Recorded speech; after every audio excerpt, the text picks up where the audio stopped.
ദിവസത്തെ ഔദ്യോഗിക സന്ദർശനത്തിനായി ഒമാനിലെത്തിയ പ്രധാനമന്ത്രി നരേന്ദ്രമോദി ഇന്ന് സുൽത്താൻ ഹൈതം ബിൻ താരിഖുമായി കൂടിക്കാഴ്ച നടത്തും. മദീനത്തുൽ ഇർഫാൻ തിയേറ്ററിൽ വെച്ച് നടക്കുന്ന ചടങ്ങിൽ അദ്ദേഹം പ്രവാസി സമൂഹത്തെ അഭിസംബോധന ചെയ്യും. തുടർന്ന് ഇന്ന് വൈകിട്ടായിരിക്കും ഇന്ത്യയിലേക്ക് തിരിക്കുക. നമ്മൾ ഇന്നലെ കണ്ടതാണ്, വലിയ സ്വീകരണമായിരുന്നു ഒമാനിൽ പ്രധാനമന്ത്രി നരേന്ദ്രമോദിക്ക് ലഭിച്ചത്.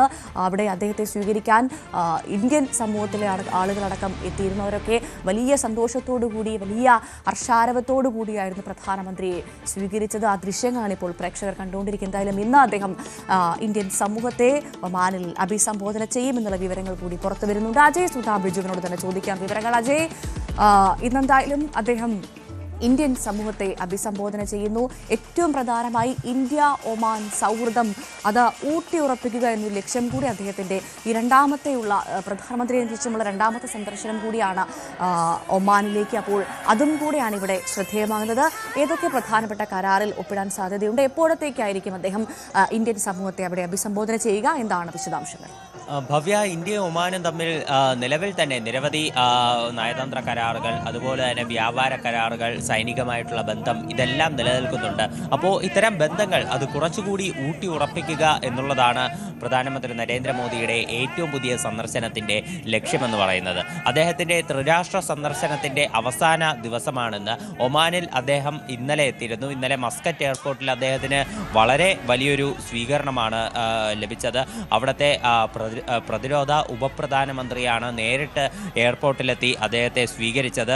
അതിനുശേഷം അദ്ദേഹം പിന്നീട് അവിടെയുള്ള ഇന്ത്യൻ സമൂഹവും അദ്ദേഹത്തെ സ്വീകരിക്കുകയുണ്ടായി. അദ്ദേഹം ഇതിനു മുൻപേ 2018 ഒമാനിലെത്തിയിരുന്നത്. അതിനുശേഷമുള്ള രണ്ടാമത്തെ സന്ദർശനമാണ് നിലവിൽ പുരോഗമിച്ചു കൊണ്ടിരിക്കുന്നത്.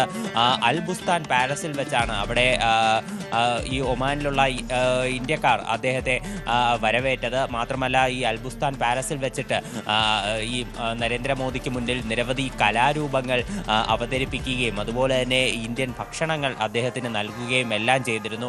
ഇന്നലെ ഒരു ദിവസം അദ്ദേഹം മസ്കറ്റിൽ തങ്ങുകയായിരുന്നു. ഇന്ന് അദ്ദേഹം അവിടെയുള്ള ഇന്ത്യൻ സമൂഹത്തെ, അവിടെയുള്ള ഇന്ത്യൻ പ്രവാസി സമൂഹത്തെ അഭിസംബോധന ചെയ്ത് സംസാരിക്കുന്നുണ്ട്.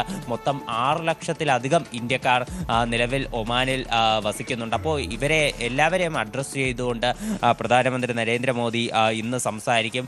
Oman convention and cultural സെൻറ്ററിനകത്തുള്ള Medina Irfan തിയേറ്ററിനകത്ത് വെച്ചിട്ടാണ് ഇത്തരത്തിൽ ഈ പ്രവാസികളെ അഭിസംബോധന ചെയ്യുന്ന പരിപാടിയുള്ളത്.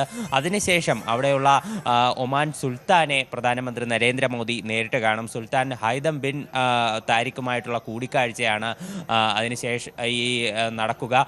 പ്രധാനമന്ത്രി ഇതിനു മുൻപേ തന്നെ എക്സ് വഴി പോസ്റ്റ് ചെയ്തിരുന്നു. ഈ സുൽത്താനുമായിട്ടുള്ള കൂടിക്കാഴ്ച വളരെ ആകാംക്ഷയോടെ തന്നെ താൻ കാത്തിരിക്കുന്നുവെന്ന് ഇതിനു മുൻപ് തന്നെ പോസ്റ്റ് ചെയ്തിരുന്നു. മാത്രമല്ല, വ്യാപാരപരമായിട്ടും ഈ ഒരു കൂടിക്കാഴ്ച അത് നിർണായകമാണ്. നിലവിൽ $10.61 ബില്യൺ കച്ചവടമാണ് ഇന്ത്യയും ഒമാനും തമ്മിലുള്ളത്.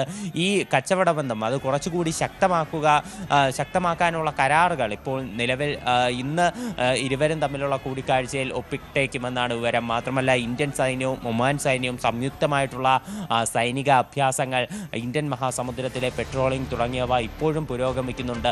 അപ്പോൾ ഈ സൈനികമായിട്ടുള്ള മറ്റു കാര്യങ്ങൾ, ഇതിൻ്റെ എല്ലാം ചർച്ചകളുണ്ടാകും. പ്രവാസികളുടെ ക്ഷേമത്തിന് വേണ്ടിയിട്ടുള്ള പുതിയ പദ്ധതികൾ, ധനസഹായങ്ങൾ ഉൾപ്പെടെയുള്ള കാര്യങ്ങൾ അത് പ്രധാനമന്ത്രി ഇന്ന് പ്രഖ്യാപിച്ചേക്കും എന്നുള്ളതാണ് വിവരം. ഈ ത്രിരാഷ്ട്ര സന്ദർശനത്തിൻ്റെ അവസാന ദിവസമാണെന്ന് പറഞ്ഞു കഴിഞ്ഞു. അപ്പോൾ ഇന്ന് സന്ദർശനം പൂർത്തിയാക്കിയതിന് ശേഷം ഇന്ന് വൈകുന്നേരത്തോടുകൂടി അദ്ദേഹം ഒമാനിൽ നിന്ന് ഇന്ത്യയിലേക്ക് മടങ്ങും എന്നാണ് അറിയാൻ സാധിക്കുന്നത്. അജയ് സുധാ ബിജുവാണ് വിവരങ്ങൾ നൽകിയത്.